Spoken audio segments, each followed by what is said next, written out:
blooded.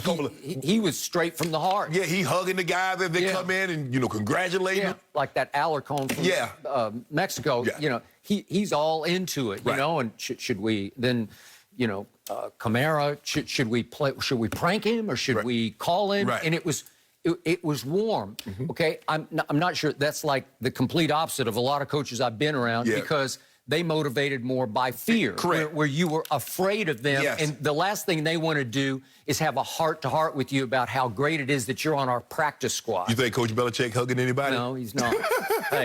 Hey, and back in the days of Tom Landry and Jimmy Johnson, no, and no. Mike Shanahan, no. I'm sorry, because he had to maintain a healthy distance from you where you knew that his word was the final word and that you do not cross that man. I remember after the final 53 skip, we'd come in there. Friday was the game. We'd come back in there that Monday or Tuesday. Mike, we still cut people, right? Oh, you're not guaranteed. You're not guaranteed to stay on this roster the whole year. You still got to perform. You still got to play. Oh, we still cut people. Okay, good. Okay, I don't get that from my head coach, and I still say he's basically a puppet. Okay, what else did my heart good last night? What got my blood boiling, my Cowboy blue blood boiling, was I saw Micah Parsons with DeMarcus Ware. And the kid is open to learning. He's trying to learn technique. He's trying to learn tricks of the trade. And he's gifted. You were ahead of the curve. You said he's the best defensive player in the draft.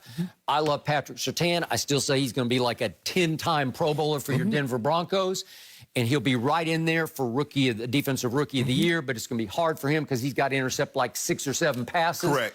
Micah Parsons is going to be all over the football field. They're going to use him 1,000 different ways. If anybody's going to bother Tom Brady, it will have to be Micah Parsons. It's a lot to ask of a raw rookie in his first game at GOAT on Thursday night solo stage. But he talked about how excited he is to be there. He said, all my homeboys want me to go get him, sack him at least once. And he said, I don't know. He said the right things. I don't know if I can pull that off. But I'm going to be out there giving them hell. And I believe he will give everybody they play hell. And then we go to the other young player on my defense, Trevon Diggs. He is competing against a stud receiver in Amari Cooper in practice, and they are doing battle. And Amari got him in episode 4 3 times, and then last night it looked like he got him 4 straight times. That's how it was edited. And then he fouled him in the end zone. He just grabbed him on the 5th play and got a flag. But my point was, Trevon Diggs, he could be a star. He's got star quality about him. And he loves to compete. So I love what I saw, which brings me back to offense to my man Zeke. He's been happy Zeke the whole camp. He's like giddy, silly, happy. And he's teaching the kids. He's teaching that kid Hardy that wound up on the practice squad. And he looks like he's ready to be a leader of the football team. So to me, could he have a bounce-back year? You say no, and I'm saying big yes on Zeke. Can he do it against what was the #1 rush defense in the league last year, tomorrow night in Tampa? It's going to be tough, but he's got to set an early tone, maybe so. So I loved what I'm seeing from all of the above. It felt good to me. CeeDee Lamb, seeing inside him, it felt good to me. He's going to have a breakout season. But Skip, when I look at it, are you playing the short game or are you playing the long game? This is an 18-week, basically, regular season. Are you putting all your eggs in this one basket? Are you going to be deflated if you don't come out? Because it seems to me you're bullish on them after episode 5. Are you going to be sluggish if they don't come out and play like you expect them to play on Thursday night? Are you going to come in on Friday and be like, okay, I got too excited? As I predicted, this point spread has escalated up. It is now 8.5. 8.5-point dogs they are. By a whole point, the biggest underdog of this opening weekend. You see what happened? They watched episode 5 of Hard Knocks and said, no, we need to give them another half a point. I think they watched yesterday's episode of Undisputed, and I'm saying if I were a betting man and I didn't love the Dallas Cowboys, I would bet the ranch on Tampa in this game, even at 8 points, because I think it should be a 12-point spread. I just feel better about the overall morale of my football team. The potential is there. We're going to win the NFC East and shut you up. That's all I care about. And now I'm at least to the point where I think we'll be good enough tomorrow night not to get embarrassed.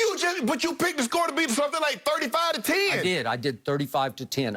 I'm going That's to. embarrassing. I'm going to adjust it down a little bit by tomorrow, just a little bit, because I like the way.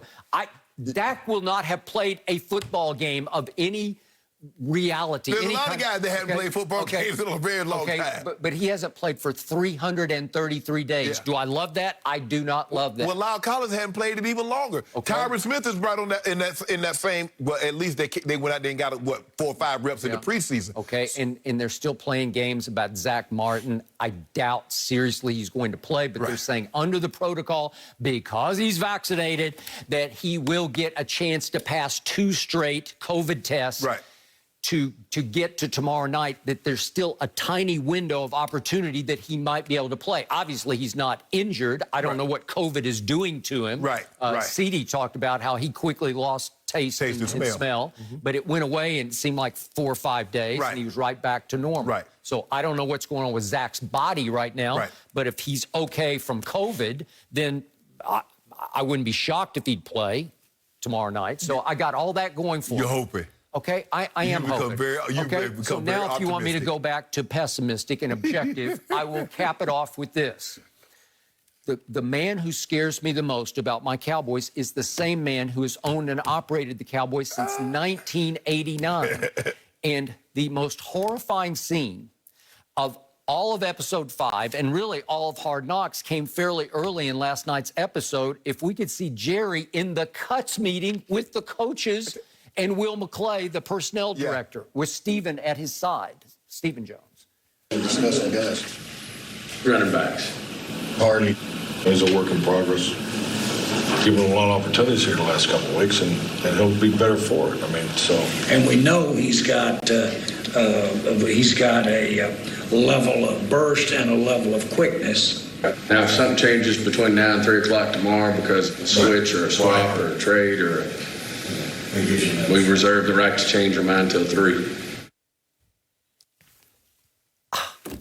Horrifying. He's the only one. Okay, to me, to see 78-year-old Jerry Jones in a cuts meeting with veto power, like he is the operating general manager. Final say, Buck is going to stop on Jerry's desk. He's made it abundantly clear. Okay, but I got to see it, or I had to see it. I was forced to swallow it in action. Right? I got right before. I don't even envision that ever happening. No. I know on draft night he's right in the middle of it, but they're talking about the 55th, 4th, and 3rd man on the squad, right? That's what we're talking about.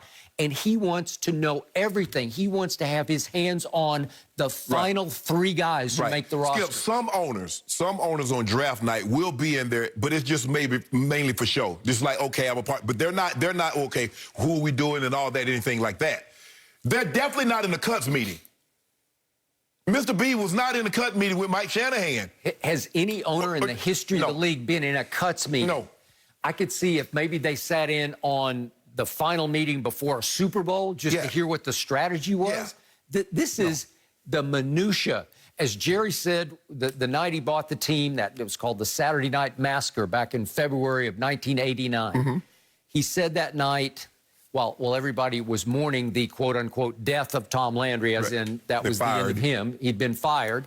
And Jerry was like, Christmas morning, I bought the Dallas Cowboys. And he said, I'm going to know everything down to the socks and jocks. That was the quote. Well, this is a socks and jocks meeting. This is where he wants to know. And he's actually sharing his input on the little Hardy kid who made the practice squad.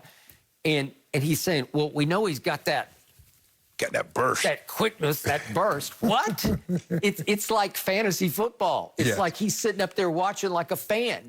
And I defend Jerry in that he did play college football at a pretty high level. He was starting guard on a national championship team at Arkansas.